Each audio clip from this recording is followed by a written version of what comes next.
Welcome, everyone, to Onpoint Live. I'm Michael Horn with the stars of our show. Number 15, Vince Ferragamo. Number 78, Jackie Slater, both from the Los Angeles Rams, breaking down NFL football, the Olympics, baseball, and a whole lot more. It's Onpoint Live, brought to you by HarmonyCheese.com. Vince, Jackie, how you doing this week? Hey, we're doing good, Michael. Doing pretty good. And you know what? Very excited today because we're going to celebrate one of the all-time greats relative to the Rams and Rob Havenstein. I can't wait for all of our fans to get to meet this guy. He's a special person. Boy, yeah, we're excited to talk to him, Michael, that's for sure. But, hey, we got spring training going on right now. The Dodgers are really just taking charge, aren't they? I see that. 3-0. They're winning again today, and they're Jackie, 23-3 is the point differential from these guys, and they're all like guys from – So they've scored 23 runs in the early season here against 3 to the opponents. That's pretty good, but it is spring training. You got to make sure everybody stays healthy there, Vince. Wow, man, but, I can't wait to see these stars in action. Snell, Ohtani, Yamamoto, Glasnow, Suzuki. Not only the pitchers, but the hitter, the batters. Man, they brought some bats. They got bats. You guys take in a few baseball games from time to time, Vince, Jackie? You go out there. Love baseball. My grandson loves baseball, so we do a lot of baseball. Vince is growing a pitcher at his house. Lil Harvey is going to be a big-time pitcher one of these days, That's Mike. Good. Watch what I tell you. Yeah, man. It's going to be good stuff. We wish the Dodgers well, and we wish your team, whoever you have, well. We're brought to you by Harmony Cheese. Want to remind you, they're based out of the Wisconsin area, Wisconsin state there, and that's where the best cheese comes from. They're out of the Green Bay area. HarmonyCheese.com. Want to remind you, when you put your order in at HarmonyCheese.com, make sure and mention CRN Talk. You get 10% off your first order when you go through HarmonyCheese.com. Jackie, you love Harmony Cheese, from what I understand. Is Absolutely. That right? There's no doubt about it. I love several of their flavors. I love their 6-pepper cheddar. I love their abrigali. I love the one that we can't even pronounce. What's your favorite? And so is our guest. Going to like him too, excellent. buddy. Excellent. Yeah, I'm sure Rob's going to like it. We're going to send him out packing. Oh, yeah, and some wine. Yeah, and some wine, too. We're going to go. Okay, we're going to take a break. Want to remind you, email us onpoint@crntalk.com. Onpoint@crntalk.com. It's Onpoint Live. We're here every week at this time, brought to you by HarmonyCheese.com. And check out our website, onpointlive.net. That's onpointlive.net. Buckle up. Get ready to go. It's Onpoint Live. Thanks for joining us.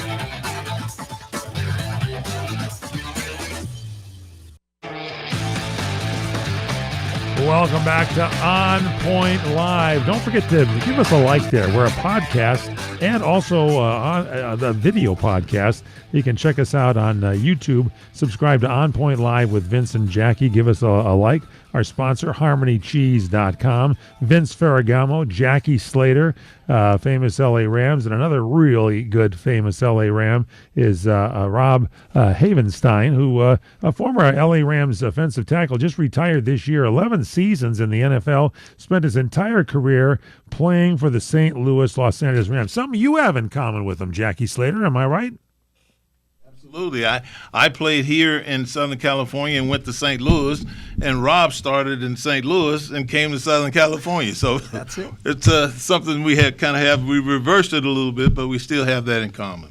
And Vince, you were here in Southern California with the Rams and then went to Green Bay and got some Harmony cheese, as I recall. Is that right? That's right. Met the winemakers and the cheese makers back there in the Middle West, and it was great. Great to be back there.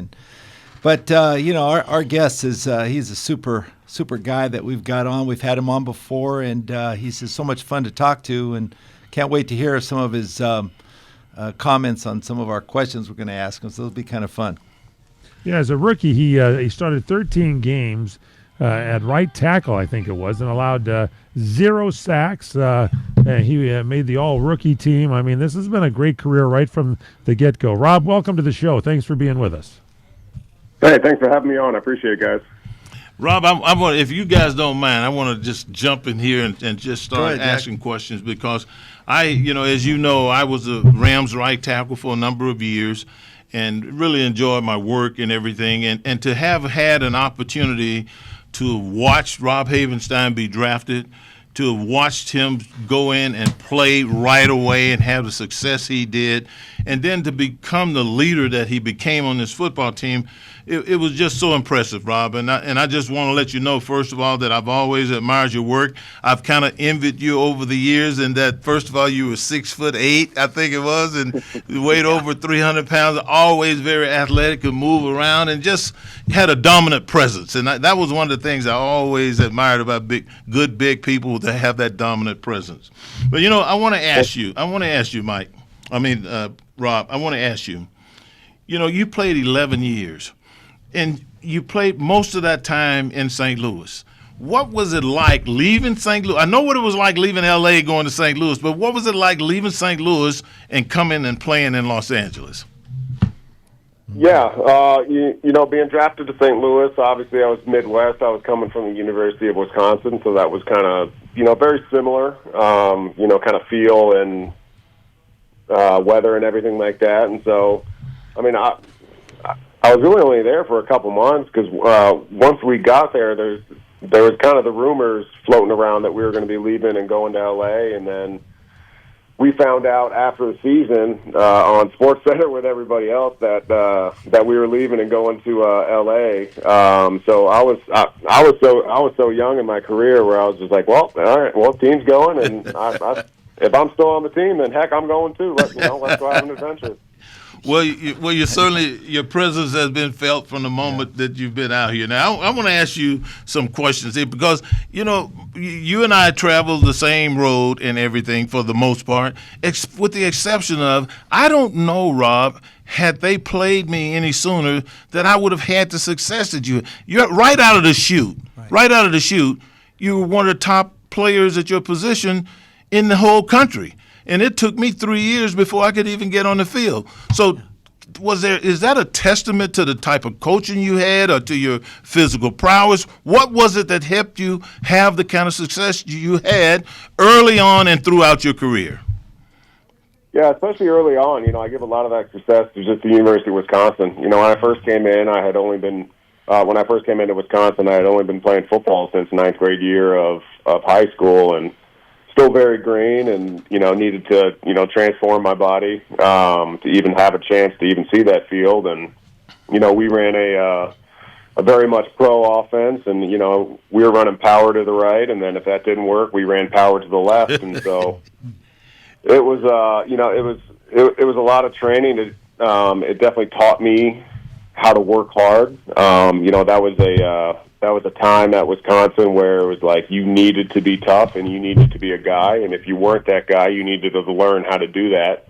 And it's same thing with my career out here in LA. It's I was very fortunate to have great coaches first off, but then second of all, I had great leadership above me when I was young. I had a lot of guys when I came into Wisconsin that kind of took me under their wing, and I could sit down and shut up and kind of listen to what made them successful, take what works for me, and then kind of add that to my tool belt. Well, Rob, you mentioned power to the right. I'm sure that worked a lot better than power to the left because you were on the right side. But I tell you That's what, right. even Sean McVay alludes to the fact that you were a model of consistency and mentally and physically tough. Your competitiveness. But I was so impressed with your leadership role and the role model that you played on the team when you joined the Rams. I mean, there's got to be a lot of truth to that part of it. And you mentioned leadership. That had to be a vital quality that you brought to the table. Yes, sir. It was something I was very proud of, to be named a 4-time captain by my teammates. That was probably one of the biggest honors I've had in my career, and like I said, I was just very fortunate to have guys that were older when I was a young cat, kind of model the way and show me the way. And then when Sean came in and he brought in an Andrew Whitworth, and Roger Saffold was already there, and a John Sullivan, and just kind of watching how those guys were successful in the league and kind of what made them, and then I could basically kind of pick and choose what I liked, what would work for me, for my personality, and at the end of the day, you got to lead true to yourself. there can't be any fake leaders out there. I think that gets sniffed out real fast and in the NFL locker room. So I was just who I was taught to be, who I was coached to be, and luckily I stuck around long enough to to hopefully impart some wisdom on the younger guys as my career progressed. Well, that really speaks volumes because that was a key element, I think, in the success of the Rams because it started up front. And as we played years ago, we saw what difference it makes when you have a great offensive line like that. But you played 11 seasons, started in 161 games. You were able to play healthy and start every game. How were you able to avoid injury? And then because we see so many injuries that occur today in today's football game, I mean, for you to avoid injury like that, was it your work ethic? How were you able to do that? Man, I feel like sometimes it's just it's just God-given luck. Yeah, it really is. It really is. Yeah, I mean, I've gotten rolled up before, and luckily not before, a whole bunch of times, and the one knee I already had a knee brace on, and just got the MCL a little bit, or maybe it's something small where it's a little ankle, and maybe you miss a little practice and you're able to play, and towards the kind of the middle part of my career, besides in 2019 when I ripped up my meniscus, it was a very fortunate career in that aspect, and I wish it could be something like, hey, I only ate green tomatoes on Thursday or something like that. Italian food. Right, yeah, exactly, Italian food, all lasagna. Exactly. But it's I think a lot of that just kind of comes down to one, luck, and then two, kind of how you train your body, and do you kind of train for maybe positions that you're not the most strong at, so maybe that can kind of save you there, but still at the end of the day, a lot of that just comes down to good old-fashioned luck. Hey, There's Rob, no doubt about it. Real quick before we go to break, we're going to have you back for the second segment, but Jack, you played 11 years. You played with a lot of quarterbacks too. You played with Nick Foles, Case Keenum, Jared Goff, Matt Stafford. Do you have a favorite? Is there a favorite real quick, Rob, before we bring you back? Favorite? Man, I love all those guys. There you go. That's a good answer. That's a great answer, Rob. That's a great answer.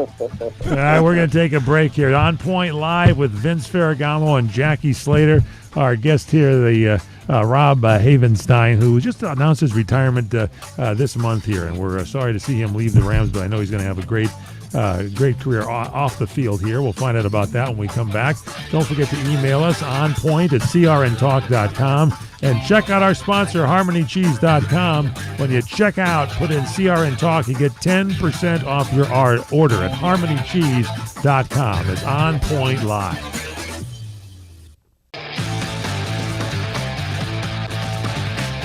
Welcome back to On Point Live. I'm Michael Horn, along with the stars of our show, Vince Ferragamo, Jackie Slater for the Los Angeles Rams, and they're both retired, and they got a new guy. I guess they're auditioning for retired people to join us here on Point Live today. We got the legendary Rob Havenstein, who played all of his years with the entire career with the St. Louis Rams, and you guys are all asking questions. I got one here for Rob, and I don't want to cause a problem here, Rob, but Jackie Slater was known as the Energizer Bunny, wore number 78. Rob, you wore number 79. So obviously, was this the improved model of the Energizer Bunny? Yes, or how do we put that in perspective? That's it. 10 years to go ahead and, be in Jackie's shadow. So that was that was I don't know about my shadow. Well, yeah, no, absolutely not. Jackie's one of the absolute all-time greats of the St. Louis LA Rams, and just having a relationship with Jackie, throughout the years has been awesome. Well, thanks, Rob. I feel the same way, man. And, I got to ask you, these are some practical questions. And these guys over here, this quarterback to my right, nor the broadcaster that you're here, neither one of these guys are going to be able to relate to this. But this is what I want to know.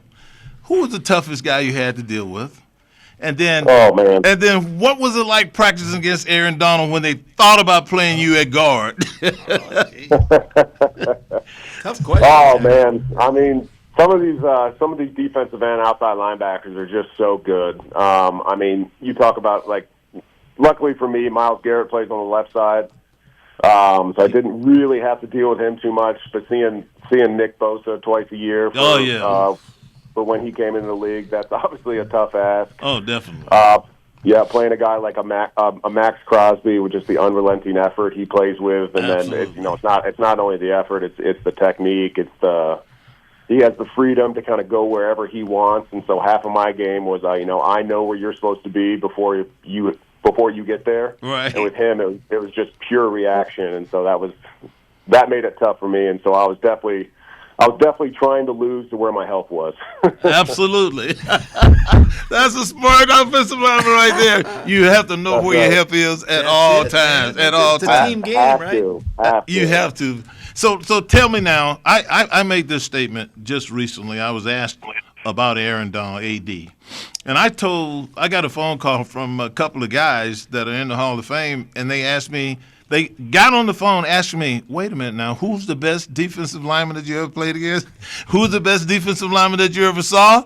And because I had said Aaron Donald. I said, I have watched Aaron Donald closer in certain games than anybody have ever watched him other than the people video in the game. Because I wanted to see how was he beating people. What move was he doing? What was it about him? And the only thing I could conclude is that there must be some immense physical strength and power that he possesses that dominates people when they aren't prepared, but it makes them prepare for him, and then he uses his speed to run around him. Am I accurate to assume that about him? His strength is outstanding?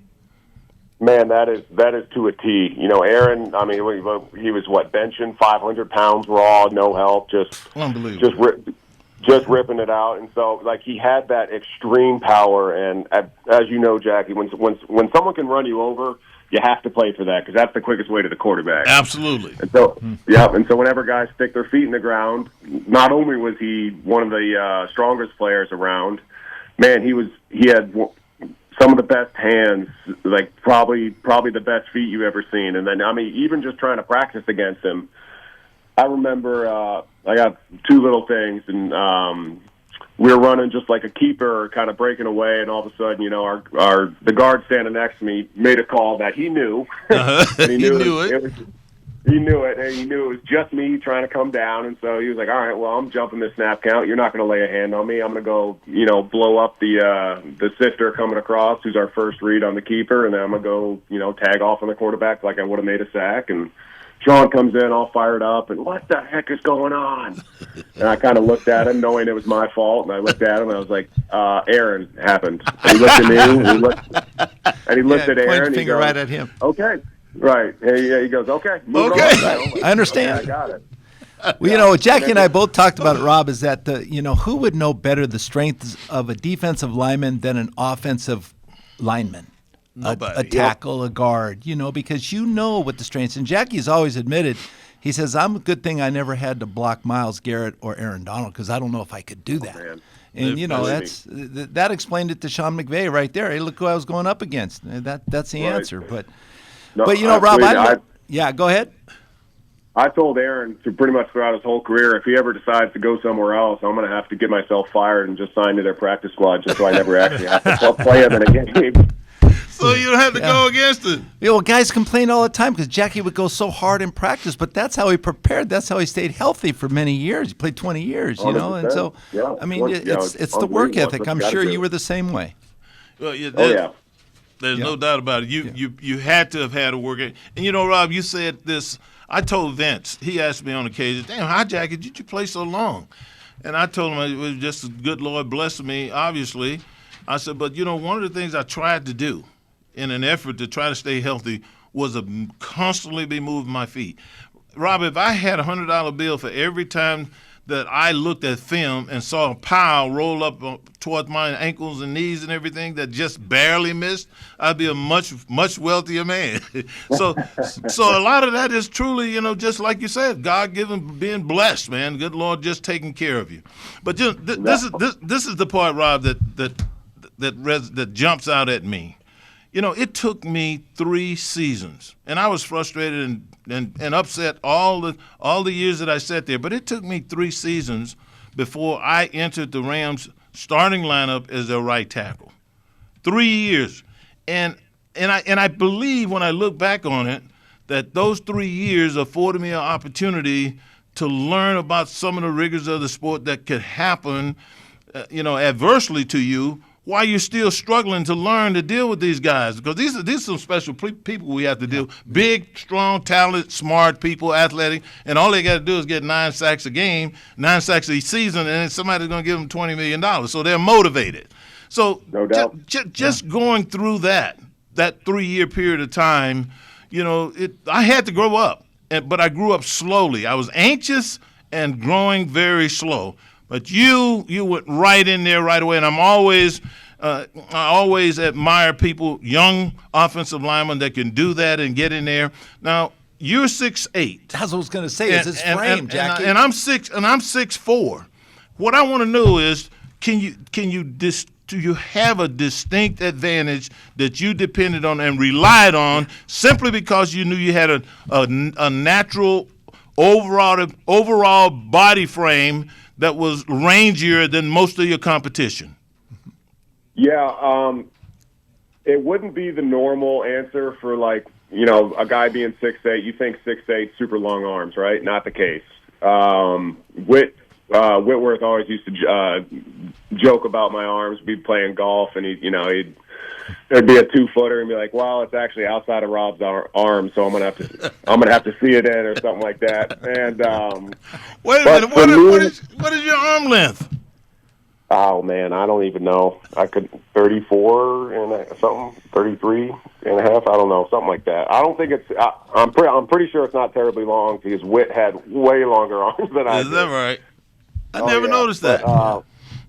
But the kind of the idea is because of my frame, because I was 6'8", and when I first got drafted, I was 325, and I kind of hung around 330 to 320. Mm-hmm. I was always going to be heavier and bigger than you. So kind of what I alluded to earlier, if I could be where I needed to be, which is where you needed to be before you got there, I can go ahead and play the I'm bigger than you game. Right. Obviously that changes with some, exceptional people, which the NFL has a whole bunch with. And, it's not like my career was perfect by any means, but, being able to, sustain that longevity, it was just, in the third quarter and the fourth quarter, they got more tired of pushing me and rather than anything. So I think that was probably what I relied on for my physical attributes. You definitely wore them down. Hey, now, Jackie. Rob, one other thing, and I know Vince is anxious to ask you a question. Did you aspire? Did you say to yourself, "I'm going to play as long as I can," or "I want to play 10 years," or "I want to play 15"? What did you come into it thinking relative to longevity in the NFL? Man, I think everyone would, as they get into their career, 10 years just sounds awesome. So I think a lot of people would say, "Hey, I want to play 10 years." But for me, it was always, especially early, it was, "Man, let's just get to that second contract." And the way you get there is go year by year. Right. So I kind of broke it down like that, and then once I got to, I want to say, my second extension, it was like, all right, let's just, as long as I'm healthy, still having fun, I still can play. Right. Let's just go to the wheels fall off, and that's kind of what happened. Right. Hey, you Rob, signed major I extensions in 2018 and 2022, so that's incredible. Yeah, I know, and I was thinking, Mike, about the time now that's it's at hand, and thinking about Rob, what he's going to do next, and I like Rob had 3 daughters, Jackie, so and Rob, I don't know if this is time to be leaving football right now because you've got 3 pairs of braces to be worried about, you've got prom, you've got homecoming, you got weddings coming up, but wait, that's not for a while. Yeah, it's going to fun. be fun. It's their pride. Their pride, their love of your life, your kids. But any plans for after football? What do you think? Going to take some time off and then think about coaching, media? What do you think? Yeah, I don't know. Definitely take some time off. Got some kind of a couple things kind of lined up, but whether it's media or some form of coaching, it's we got an opening here, Rob. So hang on here. When we come back, Rob Havenstein is our guest here today. Played his entire career with the Rams. So did Jackie. Vince played a long portion of his career there. We'll take a quick break, come back with more On Point Live. Don't forget our sponsor, HarmonyCheese.com. Order up your cheese. HarmonyCheese.com. Mention CRN Talk on your checkout. You get 10% off. We'll be back with On Point Live. We're back with On Point Live. Vince Ferragamo, Jackie Slater, and our guest Rob Havenstein. He is just announced his retirement here in February and going to have some time off. Rob, I got a quick question for you. What's it like playing for Sean McVay from this standpoint? Half the league, or maybe more, has former coaches from the Rams over your seasons there. I mean, do you know the plays that they're coming up with? Because you guys have played them before. What's that like when you're on the field? Yeah, it's very clear whenever somebody's trying to run Sean's offense, and obviously, his former coaches, know all the ins and outs, and they're doing a whole bunch of stuff. But honestly, it helps out because it's a lot of good film to watch because it's we're just watching other players, other guys run the same plays when we're trying to watch another defense. So it works out well. But in terms of Sean. Man, the best thing about Sean is, number one, his enthusiasm for the game of football. I mean, it is undeniable. It is real. No doubt. Yeah. And I think that's the second thing is that Sean is 100% real. He is who he is. What you see on interviews and stuff like that, and him around is the same guy that you're getting standing up front at the at the team meeting, and that's not common for a lot of people, just kind of haven't been around the block, but it is 100% refreshing. I mean, Sean is an unbelievable coach, an unbelievable role model, mentor, friend. I couldn't say enough good things about Sean McVay. Well, maybe there's a spot for coaching with you, too, here, Rob, because they just signed Robert Woods. They're bringing some of their former players back, and they got 25 coaches. We could use you here with the Rams, I'm sure. Did you miss Cooper Kupp? Did you miss Cooper Kupp this season? That's what I wanted to. That was the last question I wanted to ask you, Rob. What was it like? I mean, I have the utmost amount of respect for Cooper Kupp as a professional, as a player, as a person in the locker room, a human being. And I know that me watching it from afar, it's got to be just that much more intense with you guys there with him every day for all those years. What was that like to see him have the success that he was having up there with Seattle when you knew a good bit of that success was coming directly because of him? Mm-hmm. Sure. Yeah. No, I mean, number one, it's, there is a business side to the NFL. That's 100% true. So no matter kind of what happened and, why Cooper wasn't an LA Ram this past year, at the end of the day, I love Cooper. I love his family. He's an awesome guy. Same thing I was saying about Sean. He is, rare to the fact that he is who he is, and he's a great leader amongst himself, and he changed our building, for the better for the time he was here. And, it was definitely hard at first to see him in that Seahawks blue. But I was, 100% happy for Coop and Coop and his family. And, just seeing the amount of work and the amount of dedication he puts into his craft, it's definitely going to shine. Rob, you're now a member officially of the Vince Ferragamo and Jackie Slater Retirement Club, and we've got our newest member here, Rob Havenstein. You're welcome here anytime. You can watch football with us on the weekends, whatever you want to do, but you're now an official member. Come by and give us a call anytime. Thanks so much for being with us. Thank you, Rob. Well, thank you. I appreciate you having me on, everybody. Thank you so much for joining us, Rob. And you have my number. If ever any question, anything you need to know, don't hesitate to call. That's right. Will do. Call us. You, guys. Thank you.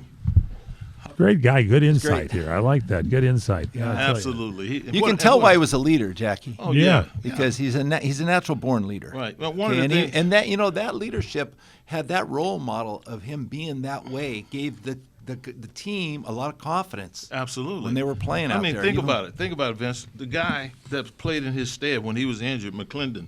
Yeah. There was a time And I can honestly tell you this. There was a time when if you were a backup and you were playing instead of a starter, that starter was not going to help you. Yeah.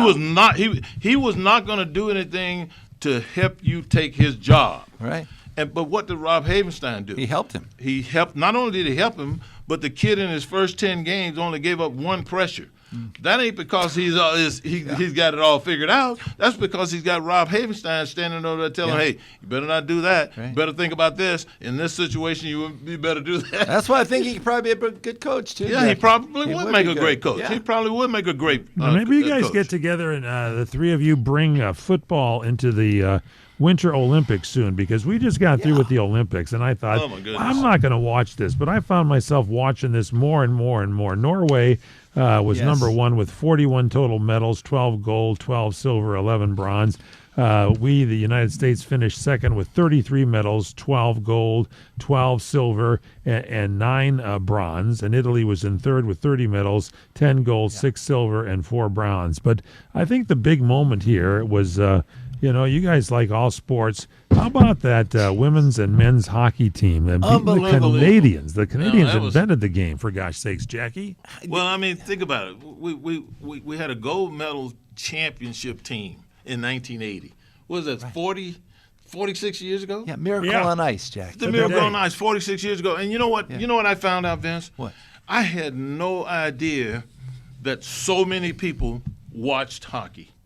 So many people are enthusiastic about hockey. And, I mean, where I was at church on Sunday, and one of the guys who I know, we used to talk about football all the time, he came and grabbed me by the arm and started shaking me and said, we won the goal, we won the goal. I could not believe it, how excited he was about it, and so was everybody else around him. So it's amazing that it's 46 years later we would win that championship, but, boy, it is special. Have you ever seen, Michael, so much jubilation and excitement and just everybody jumping on one another? I haven't. And just here's the thing that got me, Vince, just peeling off what you just said there. Right. I've always liked hockey because it hasn't been spoiled. I mean, the contracts are there now, big money contracts, but it's the last sport, I think, that wasn't destroyed by agents and things of that nature. You look at Jack Hughes and his brother Quinn, and it's like Jack gets through there. Don't forget their mom. And Ellen Hughes, too. His teeth Jack's teeth fall out, and he gets knocked out, and he's sitting there saying how it's great to be an American, and it's great to do this, and he's not even playing for his regular team. Well, he's playing for the Olympics. Right, and you didn't see Jack. You didn't see Jack complaining to the referees. When he got high-sticked and he lost his 2 front teeth. But I guarantee you, if my teeth got knocked out like that at any point in time over the 20 years that I played, there first of all would have been a fight, and then exactly I'm going to see the medic. It's not a penalty to fight. No, in the NHL. That's the first thing that would have happened. He'll take it out in the regular season, because once in a while tempers do flare during hockey games, I'll tell you. Oh, but the goalie, how about this this goalie here? This what's his name? Connor Hellebuyck. Connor Hellebuyck. Yeah. What did he stop? Like 40 some odd shots, Corey? Corey Marino, our producer, is like something incredible, and twice as many as the Canadians had to stop. Yeah, he stopped over 4. He stopped, I think, like 44 in a row. Wow. And it was crazy what he was doing out there. And the Canadians were skating all over the ice, man. They were in control of that game, but we ended up coming back in overtime with Jack Hughes' shot, Jackie. You know what? 46 years. What a coincidence. Because 46 years earlier, the Miracle on Ice, they had all but nothing but amateur hockey players. Now they're all pros. On the ice. Okay, now they're all pros, Jackie. And you know, there was a Jack Hughes that played 46 games prior to being released and not on that hockey team in 1980. 46 years later, a Jack Hughes wins the gold medal by getting the last score. Were they related? No. No. That's kind of weird when you think about it. That's a weird stat that 41 shots Corey he stopped. came up with. Unbelievable. 41 shots. 5 more, and he would have had 46, that magic number in there again. It was really something. And when you get into that hockey game, it's intense. That's why they go crazy when they win. I mean, you're watching this thing go. you've never seen a hockey game, take somebody to a hockey game when there's something on the line, like a Stanley Cup game or whatever. You go nuts during this when it happened. I was in Hawaii one year at the Hawaii, Vince, you've been there, at the Kanapali, the Kapalua Wine Festival. And I had Gary Pizzoni in the hotel room there, and I thought the guy wouldn't show up for his wine taste. He got so wrapped up in the game. It's really an incredible game. Well, Donald Trump is going to invite everybody to the White House anyway for a big party and celebration. He wants to shake Connor Hellenbach's hand, that goalie. And that's pretty amazing. I think that's going to be a thrill for all the guys. Just don't shake Lindsey Vohn's leg. Apparently, she almost lost that leg, man. and it was a good thing her doctor was there with her, happened to be there, because they almost amputated her leg with that injury. My question is, where was her doctor after she tore ACL 2 weeks prior to going down that? That's why he was there, to watch over her. He came with her to the games. There's some great performances, but that was really kind of dejecting when you saw that. So heartbreaking to see her fall like she did. Everybody was silenced. They're talking about taking off her leg. They're talking about amputating her leg. Rather be lucky than good, huh? In that point, Jackie? Why? If you had a torn ACL, why risk it to begin with? Well, they shouldn't It let reminds me of Doug Smith trying to come out and practice after he tore his ACL with us back in '78. Right. But so many great things though during the Olympics, Jackie. How about that Alyssa Liu figure skating? Oh yeah, Jackie? yes. She left. Was nice. She got so burnt out. She left prior to the Olympics 2 years, and then says, "You know what? I want to go back and skate again." And then again. she comes back and wins. She comes back, Jackie, and just so relaxed. And wow, what a great performance! I mean, there were so many great performances. One of the things that you don't when you think about the Olympics and the medals and you think about history. You think about etching your name in history. Yeah. But also there's some other fringe benefits I happen to notice associated with winning gold, silver, and bronze. What, medals. in Italy? Yes. Yeah. In 2016, U.S. athletes earning medals were also rewarded by the U.S. Now this comes from the U.S. Okay, $25,000 for a gold medal, $15,000 for a silver, $10,000 for a bronze. But get this. This year's U.S. Olympians will be rewarded $37,500 for gold, $22,500 for silver, $15,000 for bronze. But Vince, how about Italy? Italy, the host nation, offers about $214,000 for a gold medal, $107,000 for a silver medal, and $71,000 for a bronze. And a case of Ferragamo wine. Don't forget that. It's too bad they didn't have right tackle. Right tackle in the Olympics. I could have gone to the Olympics and won a gold medal at right tackle. Oh man! What about you, Vince? Yeah, man, I would have loved it. Oh my goodness! Why Lindsey Vonn came back. That's some good. That's a nice thing to shoot for, is a gold medal. That's absolutely. Absolutely. It's it brings a lot of honor and pride to countries. People in America who just know a little bit about hockey. They are so proud to be Americans. When you get on that international stage where you're competing against the best in the world. Now, it's not just like you're competing against the neighbors across. This is the best in the world. And when you compete on that stage and you bring that medal home for your home country, it's saying that, hey, we're the best. We're the best at that. And your countrymen and women can take a lot of pride in knowing that you had success in that area. And some area. Philanthropic news too, Jackie. Ross Stevens donated $100 million for the Paralympics for kids to participate.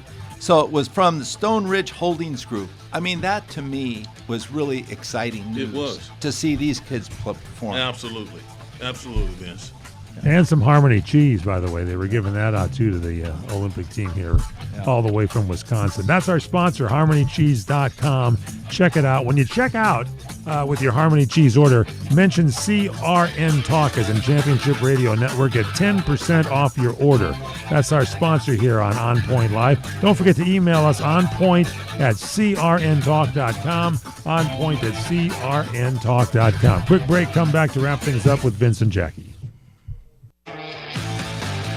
Welcome back to On Point Live, brought to you by HarmonyCheese.com, the greatest cheese in the world. Check it out.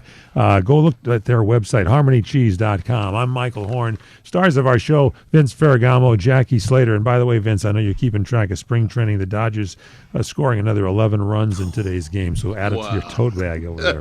There they go. All right, so Vince and Jackie, here's a what in the world for you. The entire Browns starting offensive line is set to be free agents next month. What do you think about that? That is a definite what in the world.